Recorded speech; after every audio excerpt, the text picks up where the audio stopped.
This is Yusuf on my channel, and as I promised, I'll make a video on the Kebra Nagast. I had read this, but I had to reread it.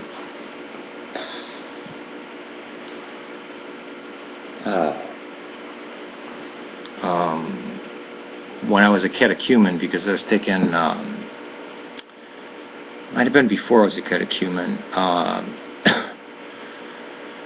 was taking an African history class, and it was pretty intense,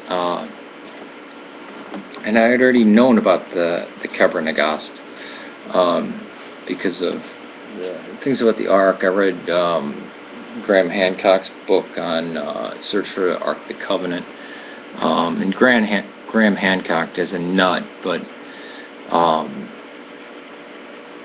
there are pieces of information that he gives that are really good. Now, to give you an overview of the Kebra Nagast, is that the Queen of Sheba comes up, she hears of Solomon's wisdom, comes up to meet King Solomon. She's kind of enamored by his wisdom. And I don't know if this is in Kebra Nagast or another Ethiopian story, because there's a couple of them floating around, so I don't know if this is in the proper Kebra Nagast. She basically says, I'm not going to sleep with you. And he says, all right, well, under one condition, you can't drink any water during the night. If you drink any water, then you have to sleep with me. So he fills her room with very salty and very sweet goodies and stuff like that, you know, things that make you thirsty.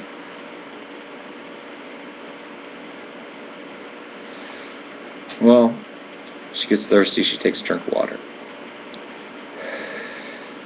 So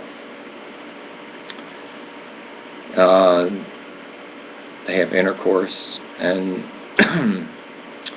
she bears a son, Menelik, also known as Menelik the First. And it's said in the Kebra Nagast that he's spotted like a leopard, basically. He is black and white. And even the Ethiopians depict Solomon as white. This is the kind of foolish thing about the black Hebrew Israelites, because even the Ethiopians. Now, this story, if you want to know where it arises from, it actually arises from the Solomoids, which were Axumite or Cushite. And at St. Mary's Church, they claim to have the Ark of the Covenant. I kind of don't know where to begin, but you have Philip the Evangelist being one of the people that brings, and this is not Philip the Apostle, the Ethiopian that's in Acts that brings Christianity to Ethiopia. You also have St. Mark, which is also attributed to Ethiopia and all of Africa, to be the apostle to all of Africa.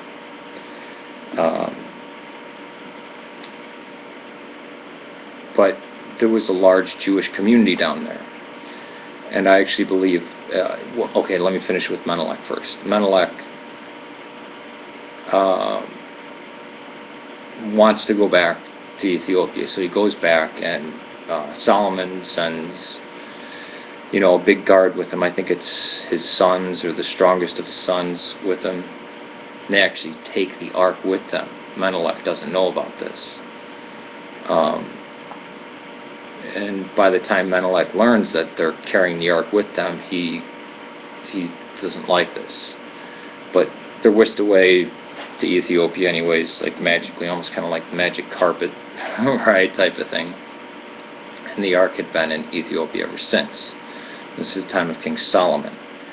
I personally believe that there's plenty of evidence that under either Hezekiah or Manasseh, most likely Manasseh, that there was so much corruption, evil, and idolatry in in the temple, and the priests saw the destruction coming. I mean, northern Israel was already gone. They knew it was coming, and they weren't going to allow the pagans to grab hold of the ark. So they take off with it. And there's I think they first brought it to Elephantine Island. This is around the 500s that they take off with the ark. Maybe 600 BC, but it's like 400 or 500 years after Solomon. At least 300 and some odd, 400 years after Solomon. I think a group of priests actually were basically bringing it as far away as they possibly could, because Egypt could be conquered next. So they go down, and I think they brought it to Elephantine Island. I could do a whole video on that, about how the tabernacle lines up, and then it ended up in a few various different places, and now it's in Axum, Ethiopia. So there was Jews living there. And then there was a sailor from Constantinople that got shipwrecked there and met a king. And they say non-Christian king, but it could have been just a form of Christianity. I mean, they were probably waiting for something like this. You know, you already have Christianity coming down the Nile, probably from the Copts and stuff like this, but and even trade. So the king converts to Christianity, and this is on the edge. This is like I think it's called Ethiopia. I can never pronounce it, but Ethiopia in the old era, or Saba or Sheba. And Sheba is both southern Arabia and Ethiopia. Those were the kingdoms of Sheba at one point. Was it at that time? No, no, not at the time of the Byzantines, but so a guy gets shipwrecked there. I actually thought there was two of them, but I was talking to someone, he says, no, there was one. Pretty sure there was two guys, though, and their early coins bear shipwreck of two men. Maybe the second one was an image of Christ or something like that, or an allusion to an angel. And the nearest patriarch is Alexandria. So he goes to the Alexandria, he says, these people are converted to Christianity, what are we going to do? And they received it very easily, probably because they had already heard stories of Christianity, and because they have a Jewish base down there, a strong Jewish community down there. Now, this is one of the best examples for Christians and Jews living alongside each other in peace for thousands of years. So Ethiopia gets set up with Constantinople. Constantinople recognizes them as a kingdom. And one could say that Haile Selassie was the last Roman emperor because he was in all the trappings of Byzantium. Now, at the time, the emperor was a Monophysite. And I know people say Miaphysite or whatever, but the Ethiopians for a long time were very Monophysite. But they did have the writings coming down. I believe it was Athanasius, the famous Athanasius, that actually said, look, you got shipwrecked there, you're going to be the bishop. You know, this the dude from Constantinople, now bishop of the Ethiopians.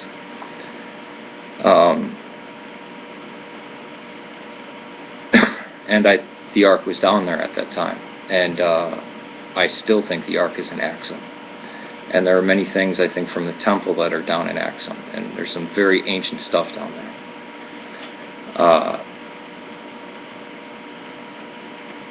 Now, where the story of the Kebra Nagast comes in, about Menelik, the Queen of Sheba, Solomon,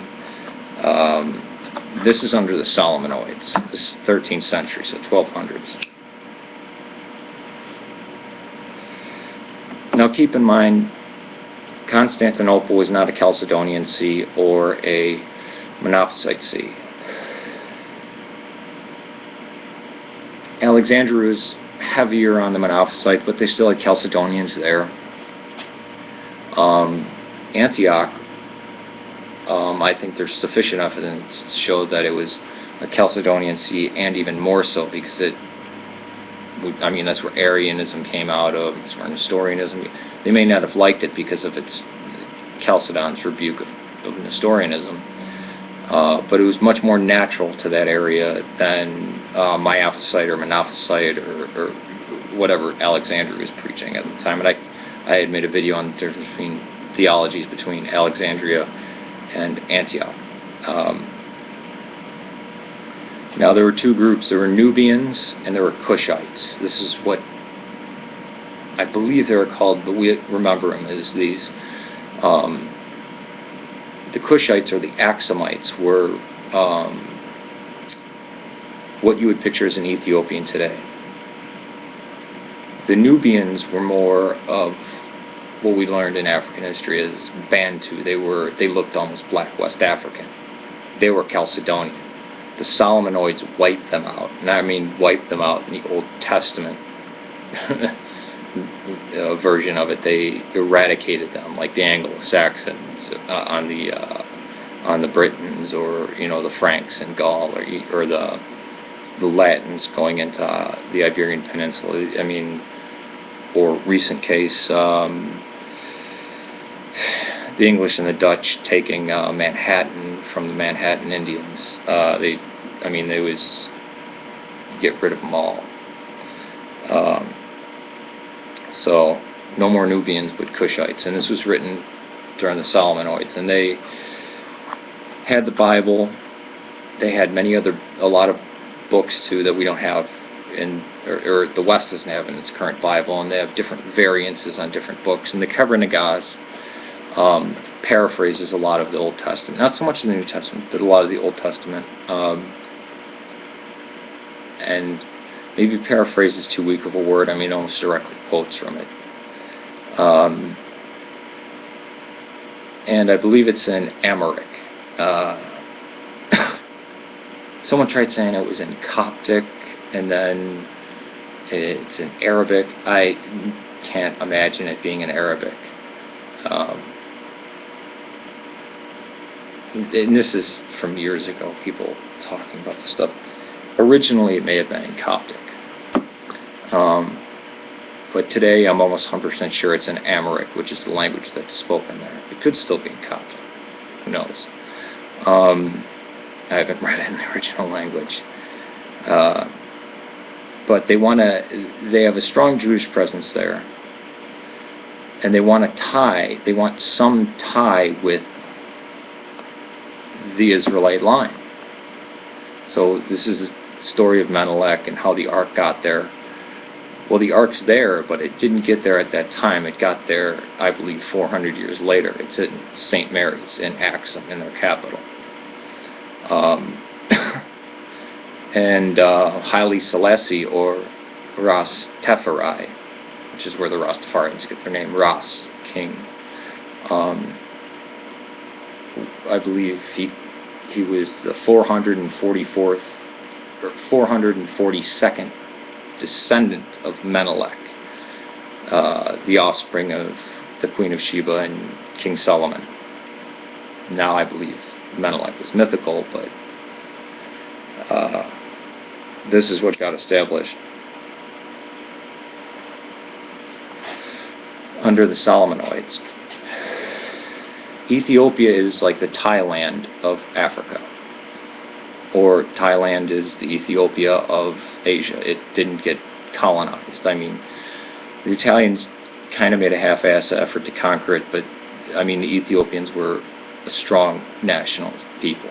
They loved their culture. Their tradition was very old. They had their own writing.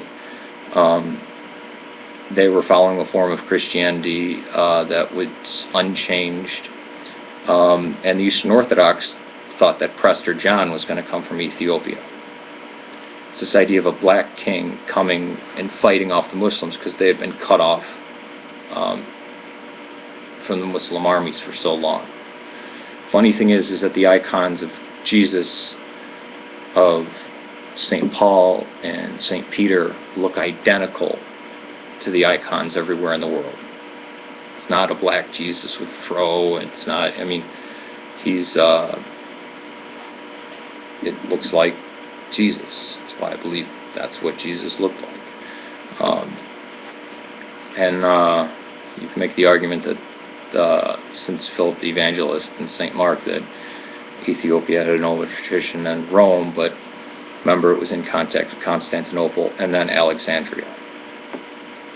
I believe now it's autonomous. I don't think it's autocephalous. I don't think they have to report to or they're overseen by Alexandria.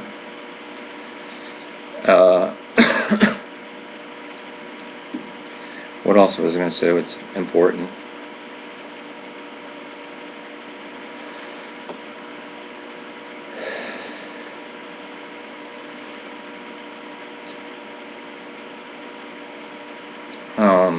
There might be a part 2 to this because I don't know. You can tell I'm in a garage right now, kind of freezing. That's why I'm wearing my coat.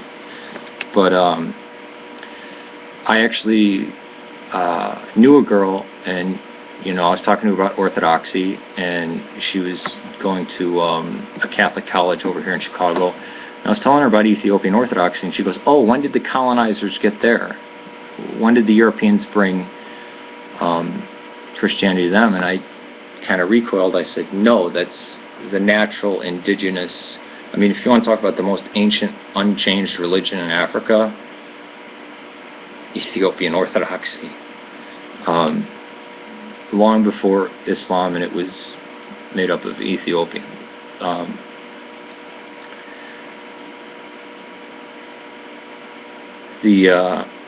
And I was actually kind of horrified by that. Here's this black American girl who herself is a Christian. She wasn't Catholic, but she was interested in things. And I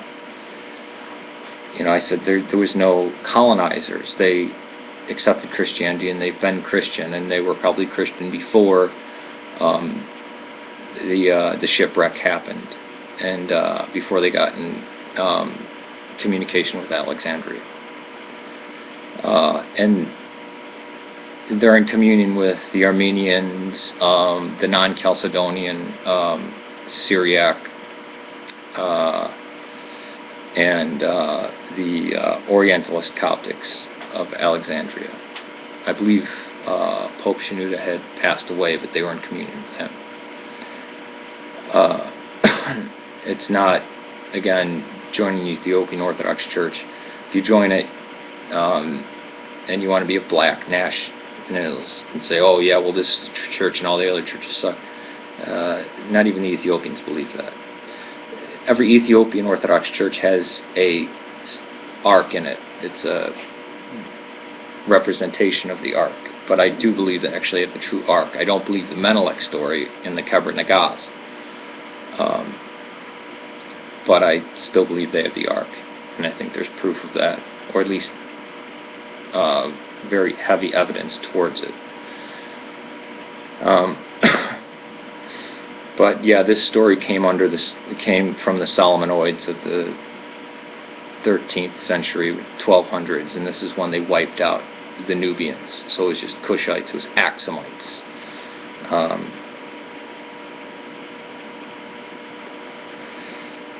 And it's too bad because Ethiopia was run pretty much the same way up until, I believe, the Mengistu government in the 80s. The communists overthrew it after Haile Selassie died. But yeah, the Ethiopian Orthodox Church, this is one of the arguments that I have against, we were never Monophysites, we were Miaphysites, is because for a long time the Armenians and for a long time the Ethiopians were saying Monophysite, Monophysite, Monophysite, and even in their ideas. I mean, even when they wrote out what they believed, it was Monophysite. Now, for them correcting themselves now, if they want to say Miaphysite, I mean, good for them. But they did wipe out the Chalcedonians, who were the Nubians, because back then it was kind of allied by your tribe or your race or whatever. It was, I mean, Ethiopia was a civilized civilization. It was Christian. These are Orthodox priests of the Oriental Communion, and I respect them.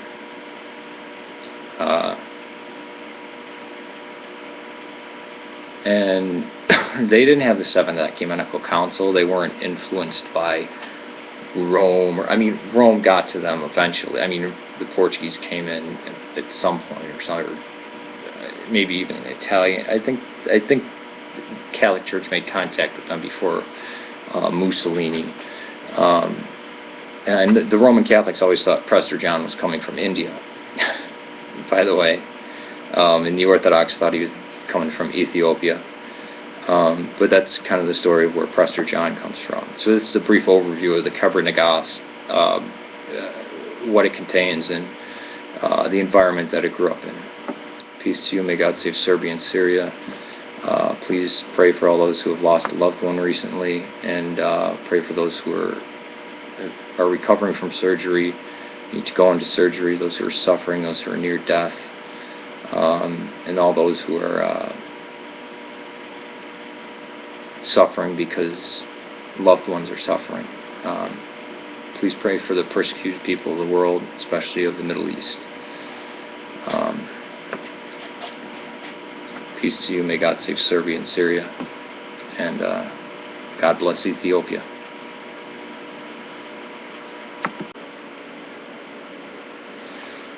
Well, she gets thirsty, she takes a drink of water.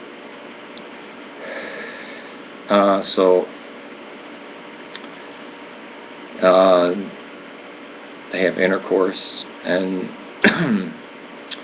she bears a son, Menelik, also known as Menelik I. And it's said in the Kebra Nagast that he's spotted like a leopard, basically. He is black and white.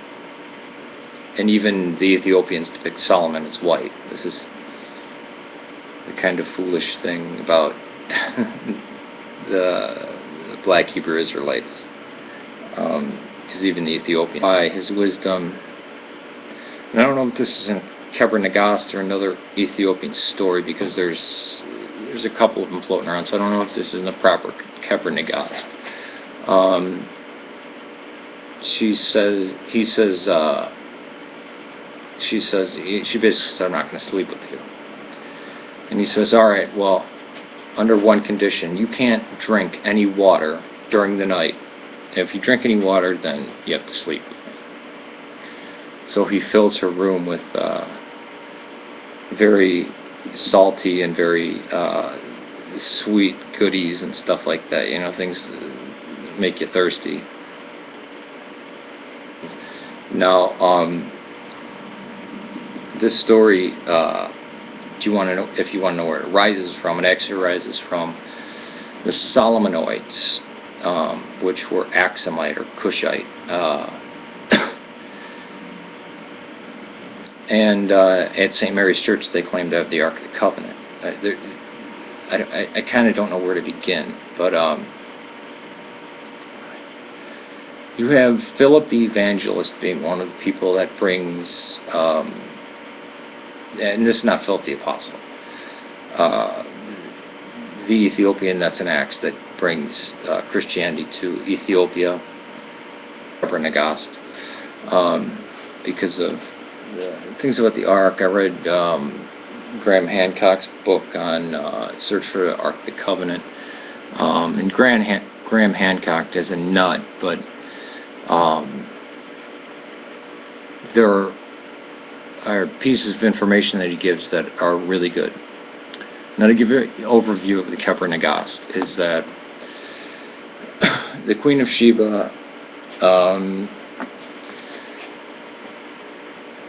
comes up, she hears of Solomon's wisdom, comes up to meet King Solomon.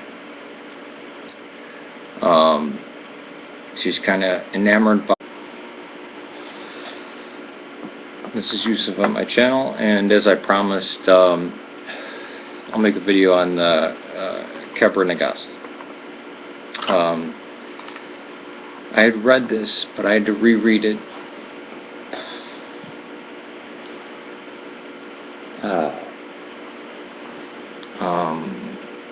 When I was a catechumen, because I was taking, might have been before I was a catechumen, I was taking an African history class, and it was pretty intense, and I had already known about the